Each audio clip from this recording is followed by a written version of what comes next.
Greetings and hello. My name is Drew and I am here at the Goulet Pen Company. And without further ado, I'm going to just unbox this pen that we're going to talk about because I don't want to make you stare at a plain white box when there's something truly magnificent, pun intended, in here. Right in front of us here today, we have the Visconti Il Magnifico in black marble, literal black marble.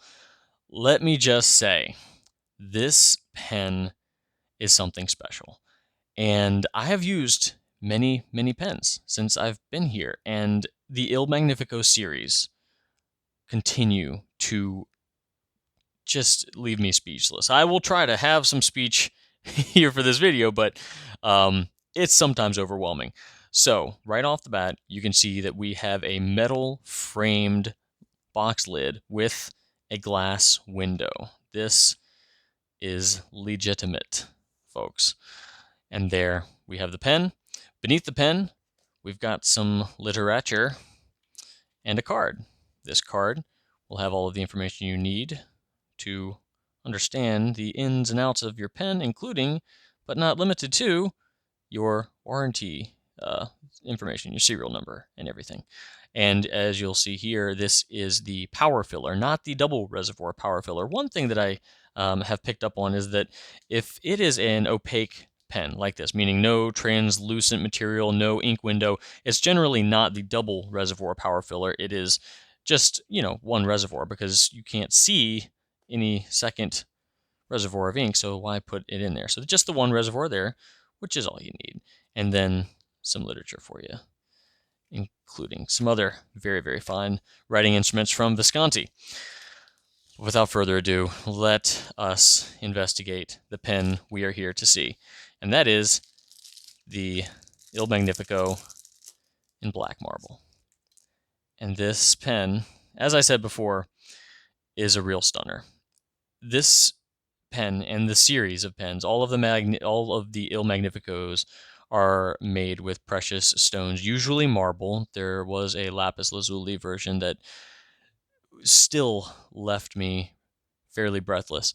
When you pick up one of these pens, you feel like you're holding something worth several $1,000s. And sometimes that's not the case. Sometimes it is, sometimes it isn't. This is one of those times that it is.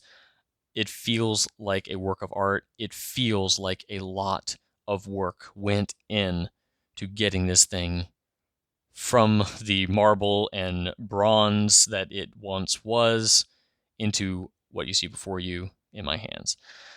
It's a privilege to be able to hold these. It really is. These truly are marvelous. They're, I guess, magnificent. That's what we want to call it because it is the Il Magnifico, named after Lorenzo de' Medici of Florence, and he was called Il Magnifico.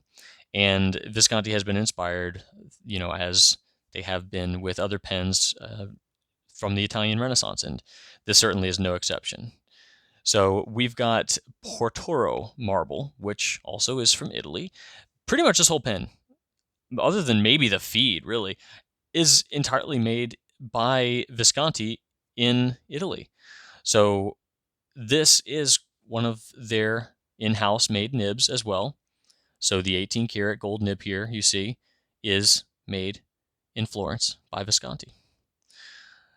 So the marble itself also from Italy.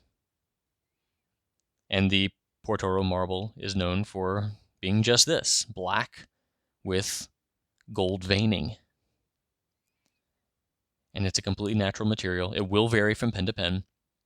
So what you see here is one with a pretty good variety. There will be some with more gold veins, some with less, some with more of this whitish silver here, some that are predominantly black. It's a completely natural material, and that's just what you're going to get with these.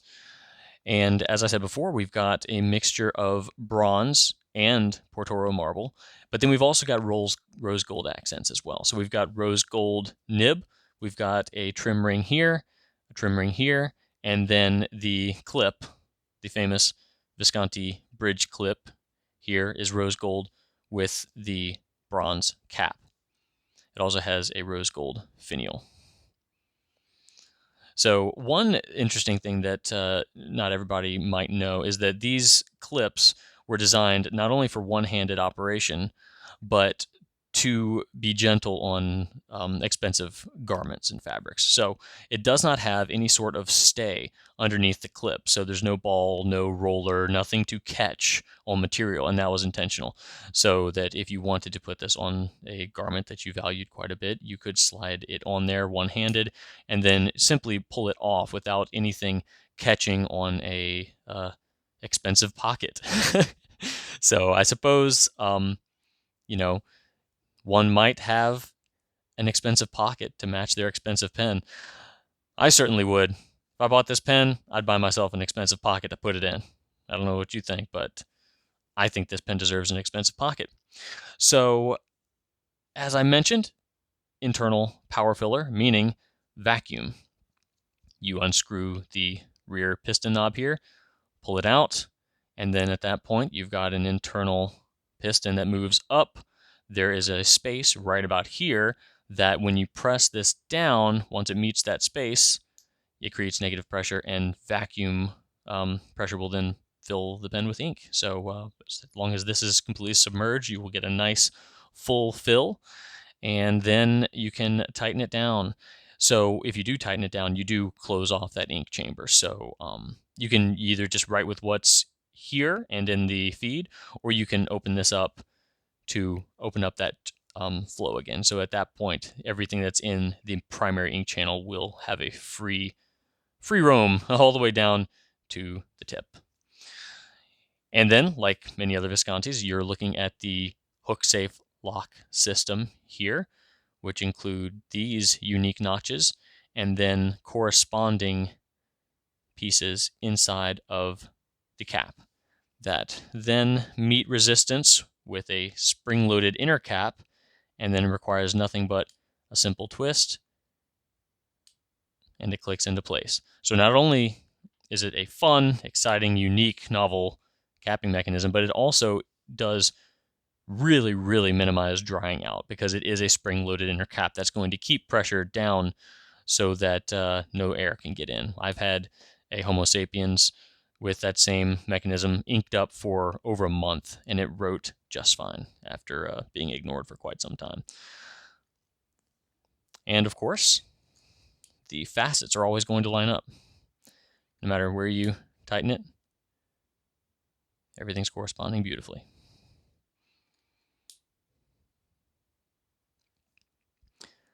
Can't say this enough. This is a really nice pen, and when you hold it, you can tell, you feel it. I mean, it's weighty, but I don't know. I've got pretty small hands, and I feel like I could write with it. I'd take one. I wouldn't say no to it. All right. Well, that's going to be it for us here today. Thank you so very much for stopping by and taking a look at this beautiful pen with me. If you have any other questions, we're going to have a ton of information about this pen on the product page, so you can check it out and let me know what you think. I'll be here. Talk to you later.